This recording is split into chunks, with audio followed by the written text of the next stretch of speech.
Bonjour à tous, nous poursuivons avec la troisième Mishnah du troisième Pérec. La Mishnah nous enseigne. Nous avons deux offrandes où on n'a pas encore prélevé le kometz. Et ces deux offrandes, Itarvuz et Bazo, se sont mélangées l'une dans l'autre. Pour que la mincha soit cachère, il faut qu'on puisse prendre le kometz de cette mincha.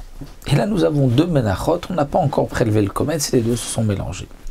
Alors la Mishnah nous dit tout d'abord, c'est simple. Si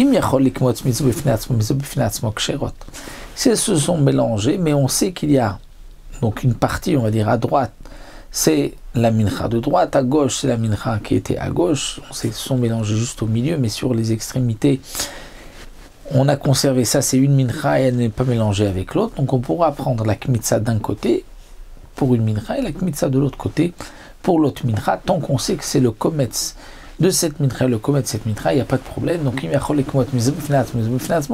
on peut prélever le komet de celle-ci séparément, c'est caché. Veim l'avait sinon, sous l'autre, étant donné qu'on ne peut pas prélever le komet des deux.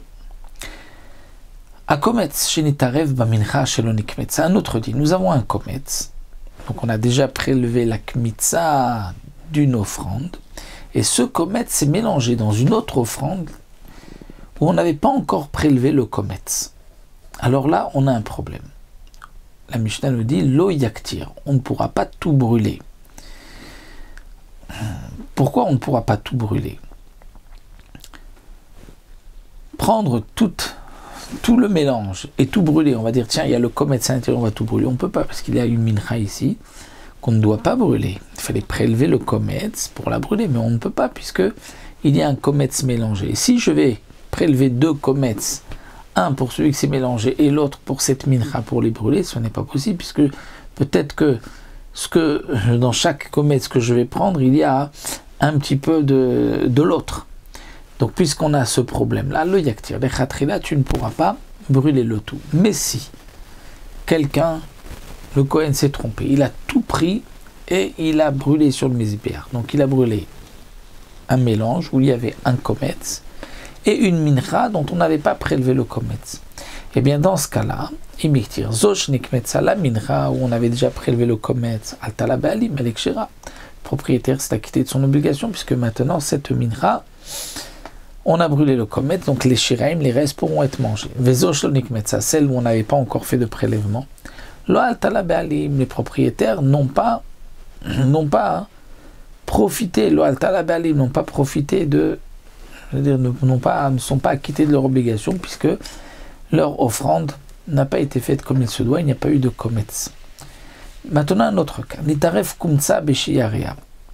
Nous avons une mincha.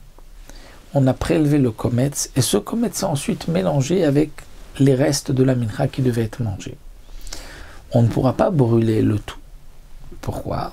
Puisque le kometz seulement doit être brûlé, et les restes ne peuvent pas être brûlés. Il y a une halakha, kol, shemen, la Mishnah, kol shemen ou leishim, rubal taktir. On apprend un passouk que si de cette mincha il y a une partie qu'on a pris, qu'on brûle, le reste, on n'a pas le droit de le brûler.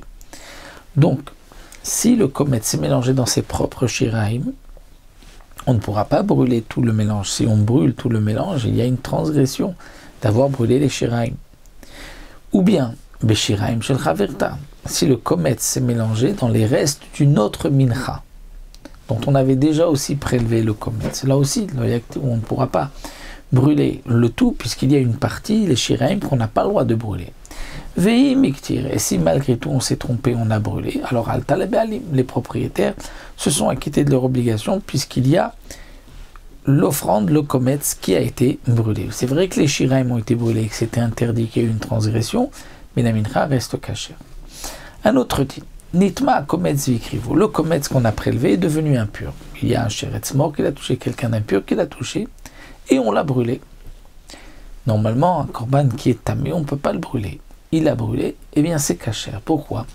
Parce que comme nous savons à tzitz meratze, le tzitz, c'est-à-dire cet habit du Kohen Gadol, cette plaque en or qu'il avait sur le front, va agréer le korban. Parce qu'on a un principe que le tzitz du Kohen Gadol, cette plaque en or, et meratza va agréer toute l'impureté, tous les korbanot qui ont été brûlés en état d'impureté. Yatsa veikrivo. Mais si on a fait sortir le kometz de l'enceinte de la Hazara, là le kometz c'est pas soul. Si ensuite on le ramène et on le brûle, on n'a pas le droit de le brûler. Mais si on l'a brûlé, il n'est pas cachère, le tzitz ne peut pas agréer. Pourquoi? On a une règle que le tzitz, cet habit du Kohen Gadol, ne peut agréer que sur l'impureté, mais ne peut pas agréer sur quelque chose qui est sorti sur un autre psoul. Donc voici tous les dynimes que la Mishnah nous a enseignés. On poursuivra avec d'autres dynimes dans la prochaine Mishnah.